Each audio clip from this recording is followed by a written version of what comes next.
अगर सद्गुरु नहीं मिलते तो जम के द्वार पर जाना पड़ता। ये तो भली हुई कि जम के द्वार पर जाने से पहले परमात्मा ने गुरु के सद्गुरु के द्वार पर हमें पहुंचा दिया है। और नहीं तो उस द्वारे पर क्या होता, कबीर जम द्वारे पर दूत सब करते खेचा तान, तिन से कबो न छूटता फिरता चारों खान। वहाँ खींचा तानी होती हमारे साथ। आधे दूध कहते इसने कुंभी नरक में डाल दो, कुछ कहते तपशिला पर डाल दो। अरे भयंकर नरक है वहाँ पे, बड़ी यातनाएं दी जाती हैं।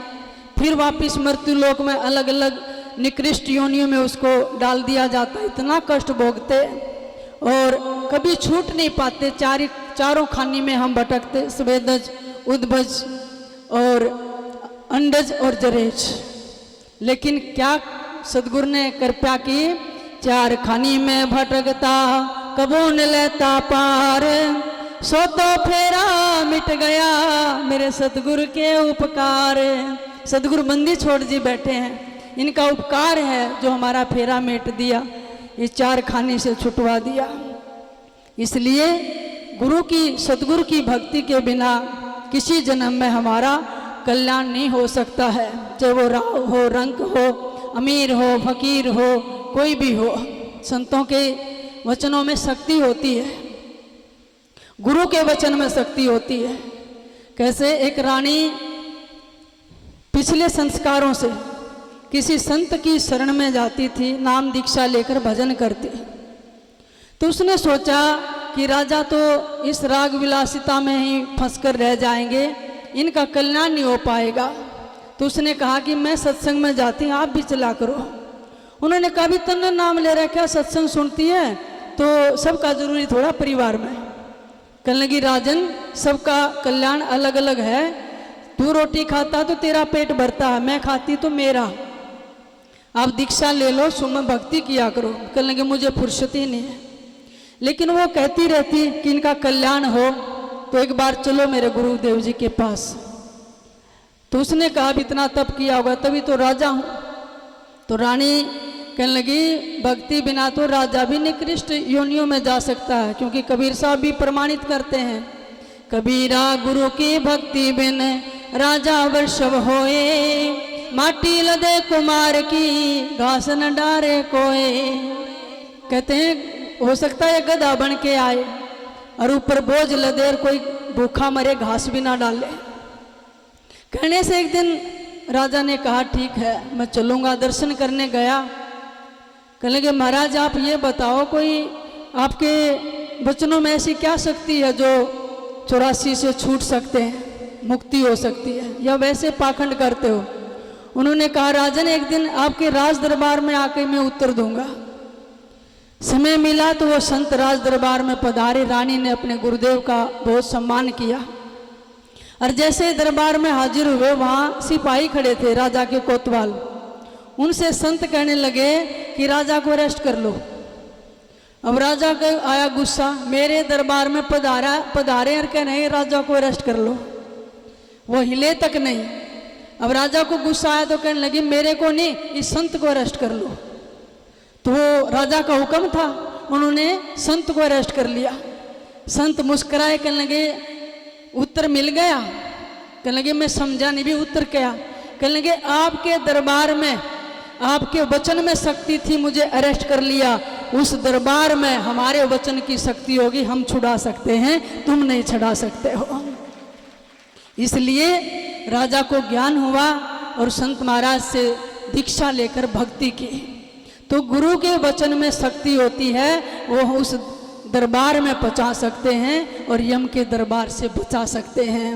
कबीर साहब जी फरमाते हैं, कबीर शिव मंडल ब्रह्मापुरी विष्णु लोक जो होए, अमरे गुण भूले नहीं तो आन छुड़ाऊं तोए। बस मेरी बंदगी करते रहना, सदगुरु को याद करना, भजन सुमरण करते रहना, तुम कहीं भी फंस जाओगे, ये हमारी जिम्मेवारी है, तुम्हें छुड़ा कर लाएंगे। इसलिए प्यारे भक्तों अपने सदगुरु को याद रखना, इनके वचनों पर चलना, क्योंकि इनके वचनों पर इस रास्ते पर डटना भी कठिन है, अनेक परीक्षाओं से गुजरना पड़ेगा, आपके मन को हिलाएंगे। लेकिन हम डिग जाते हैं। और सदगुरु जी कहते हैं जमा जमाया जमा रहो भाई मत हो डामा डोले, और डिगे की कोड़ी नहीं जमे के लाखों मोले। भी जम गए हो तो जमे रहना, डिग गए तो कोड़ी की भी कीमत नहीं है, और जमे रहे तो लाखों में तुम्हारी कीमत है। इसलिए इसी वचन विषय पर मैं एक छोटा सा आपको भजन सुनाऊंगी कि अपने सदगुरु के गुरु के वचनों पर शिष्य डटा रहे तो उसका कैसे कल्याण हो जाता है। भाई जो गुरु वचन पे डट गए कट गए फंद 84 के। भाई जो गुरु वचन पे डट गए कट गए फंद 84 के। कट गए फंद 84 के, कट गए फंद 84 के। भाई जो गुरु वचन पे डट गए कट गए फंद 84 के। आपको एक बात बताऊं, बहुत पहले ये शब्द मेरे को गुरुजी ने याद कराया था। देहरादून में शाम के समय यही समय होता था, सेवा के बाद अवकाश मिलता तो गुरुजी देव जी के पास एक कॉपी थी। और गुरुदेव जी को भी जब बैराग हुआ, लगन हुई, संतों के पास भजन लिखते थे, बाणी लिखते थे। एक दिन वो कॉपी मेरे हाथ लग गई। मैंने कहा जी ये मुझे दे दो। तो कहने लगे ये उतार के सारे भजन और ये कॉपी मेरे को वापस कर देना, रखने नहीं है। क्योंकि मैंने भी जगह जगह पहाड़ों में, कंदराओं में अच्छे अच्छे सिद्ध संतों के संग में रहा ना, ये उस समय के लेख हैं। शायद वो कॉपी आज भी कमरे में रखी हुई है। तो ये भजन मुझे गुरुदेव जी ने ही याद करा था। भाई जो गुरु वचन पे डट गए कट गए फंद 84 के। कट गए फंद 84 के, कट गए फंद 84 के। भाई जो गुरु वचन पे डट गए कट गए फंद 84 के। निश्चय किया सार असार हरदम बरती रहे एक सार। निश्चय किया सार असार हरदम बरती रहे एक सार। तन मन मार भजन में लग गए मिल गए घर अविनाशी के। तन मन मार भजन में लग गए मिल गए घर अविनाशी के। भाई जो गुरु वचन पे डट गए कट गए फंद 84 के। हो कट गए फंद 84 के, कट गए फंद 84 के। भाई जो गुरु वचन पे डट गए कट गए फंद 84 के। गरज सिंह केसरी बन के चल दिए चार मूरख बन के। गरज सिंह केसरी बन के चल दिए चार मूरख बन के। ए सब मन के संशय भागे ए फल लगे 12 मासी। ए सब मन के संशय भागे फल लगे 12 मासी के। भाई जो गुरु वचन पे डट गए कट गए फंद 84 के। भाई जो गुरु वचन पे डट गए कट गए फंद 84 के।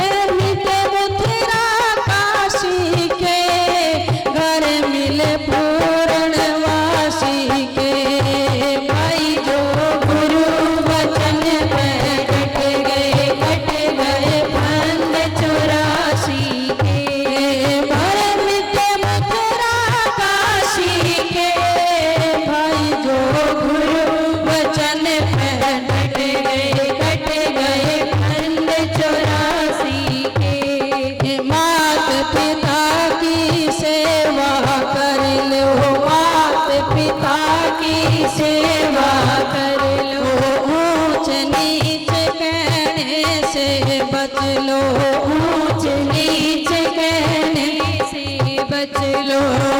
तेरे सिर पर गुरु का हाथ मिट गए फंद 84 के, तेरे सिर पर गुरु का हाथ मिट गए फंद 84 के।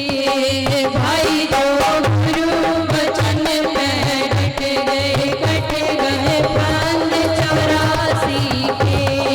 भाई जो गुरु वचन पे डट गए, कट गए फंद 84 के।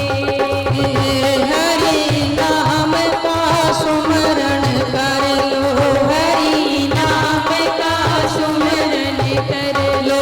भव सागर से पार उतर लो, भव सागर से पार उतर लो। तेरे यमुना आवे नेड़े खुल गए फंदे 84 के, तेरे यमुना आवे नेड़े खुल गए फंद 84 के। भाई जो गुरु वचन पे डट गए, कट गए फंद 84 के। भाई जो गुरु वचन पे डट गए, कट गए फंद 84 के। कौन सुने और किसे सुनाऊं, कौन सुने और किसे सुनाऊं। मन में समझ समझ रह जाऊं, मन में समझ से गाऊं। गुण सतगुर अविनाशी के, मैं गुण से मुख से गाऊं। ये गुण सतगुर अविनाशी के। भाई जो गुरु वचन पे डट गए, कट गए फंद 84 के। भाई जो गुरु वचन पे डट गए, कट गए फंद 84 के। हो कट गए फंद 84 के, हो कट गए फंद 84 के। भाई जो गुरु वचन पे कट गए, कट गए फंद 84 के।